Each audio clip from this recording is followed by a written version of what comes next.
Hello and bienvenue. It's Anne-Sophie here, and thank you so much for joining me on Balance and Purpose. Let's talk boundaries. Today's episode is, as always, one that's very close to my heart. How to set boundaries and actually thrive right there between motherhood and career. Now, I always dreamed of being a mom, but honestly, I absolutely didn't realize just how much being a mother would turn my world upside down. I mean, it's like a tsunami, isn't it? It sweeps away all your old routines, all your fixed ideas of who you were, and you're just left trying to rebuild a new version of yourself from the bits and pieces that are left. What's rarely talked about, though, and we should talk about it much more, is that invisible load we carry. Not just getting the meals ready, or remembering to sign the school permission slips, or showing up for work meetings, but this endless background hum of planning. Like remembering who needs what and when, feeling responsible for everyone's moods, trying to anticipate every need before it even pops up. If you're nodding, you know exactly what I mean. It's exhausting, and yet so much of it goes unseen. And here's the thing, I tried doing it all, and frankly, it almost broke me. Especially when I was dealing with my breast cancer diagnosis. It was that point where I realized, nope, I cannot and I will not pretend perfection is a goal anymore. During my recovery, honestly, I had to put things down. Sometimes literally. Dishes in the sink, toys on the floor, emails unanswered. And at first, I felt so guilty. It's like ingrained, this pressure to hold it all, to never drop a ball. But what I discovered little by little is that no can actually be an act of self-preservation. Not selfishness. That's something we touched on in the last episode too. Remember? Saying no without carrying guilt. It's progress, not perfection. And honestly, it's about giving yourself permission to be human. Which brings me to something that really keeps that invisible load from eating us up. The support around us.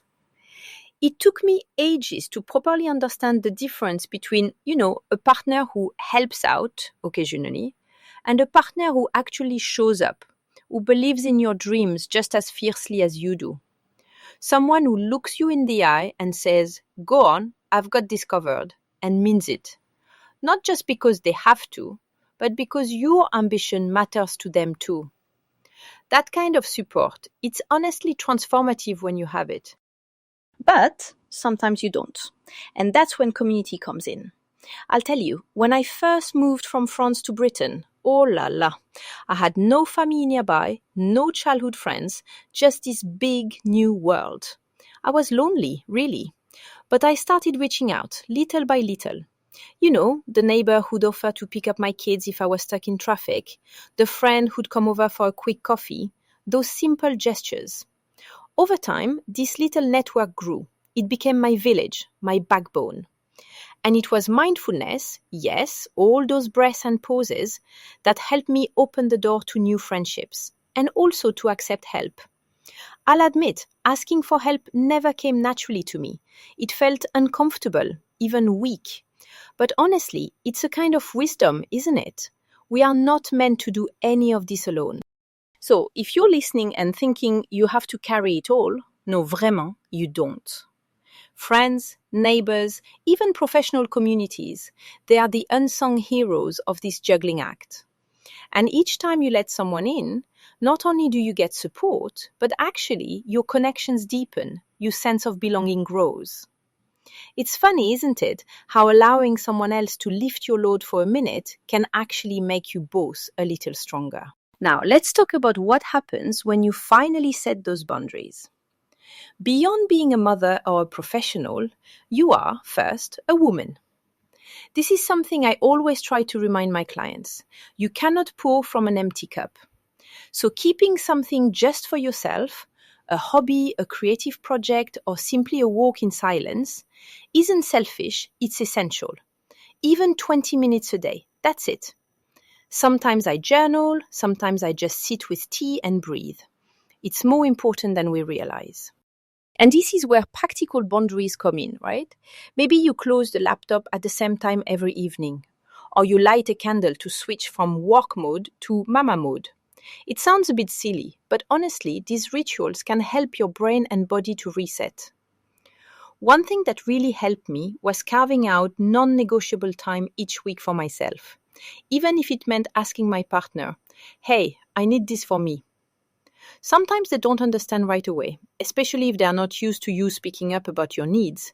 But the more you do it, the easier it gets. Now, I guess the question for you, as you're listening, is this. What is one small shift you could try this week just to honor your own needs? Could you ask for that lift for your child, or truly switch off your work phone one night?